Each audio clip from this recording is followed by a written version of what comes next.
జగిత్యాల జిల్లా కేంద్రంలోని 15వ వార్డులో వరలక్ష్మి మహిళా సంఘం ఆధ్వర్యంలో వరి ధాన్యం కొనుగోలు కేంద్రాన్ని ఎమ్మెల్యే సంజయ్ కుమార్ ప్రారంభించారు. ఈ సందర్భంగా ఆయన మాట్లాడుతూ ముఖ్యమంత్రి రేవంత్ రెడ్డి రైతు బిడ్డని, అందుకే కాంగ్రెస్ ప్రభుత్వం రైతులకు అన్ని విధాలుగా అండగా ఉంటుందని తెలిపారు. రుణమాఫీ, రైతు భరోసాపై ప్రతిపక్షాలు అనవసరంగా రాద్ధాంతం చేస్తున్నారని, గత ప్రభుత్వంలో రుణమాఫీ చేయడానికి 5 సంవత్సరాల సమయం పట్టిందని ఎమ్మెల్యే అన్నారు.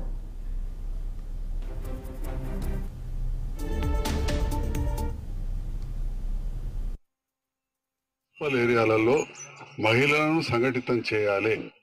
ఎరాడికేషన్ ఆఫ్ పావర్టీ కింద మున్సిపాలిటీలో ఏర్పాటు చేసిన మెప్మాలో ఈరోజు వరిధాన్యం కొనుగోలు కేంద్రాన్ని ఏర్పాటు చేసి ఇటు రైతులకు అటు మహిళా సంఘం కూడా బలోపేతం అయ్యే విధంగా ఈ కార్యక్రమాన్ని చేపట్టారు. రెండోసారి గెలిచిన ప్రభుత్వం రాని పరిస్థితి వచ్చింది. రేవంత్ రెడ్డి గారు ముఖ్యమంత్రి, వారి మంత్రుల్లో కొందరు పిలిచి కలిసి పనిచేద్దాం రా సంజయ్, నీకు అన్ని విధాల అభివృద్ధికి మేము అండగా ఉంటామన్నారు. అన్నమాట ప్రకారం ఇవాళ మన ప్రాంతం నుంచి దగ్గర 100 మందికి డబుల్ బెడ్రూమ్ ఇల్లు వచ్చినాయి.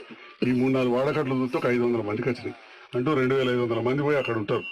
మరి వాటి కోసం దగ్గర 35 కోట్ల రూపాయలు మంజూరు చేసినారు.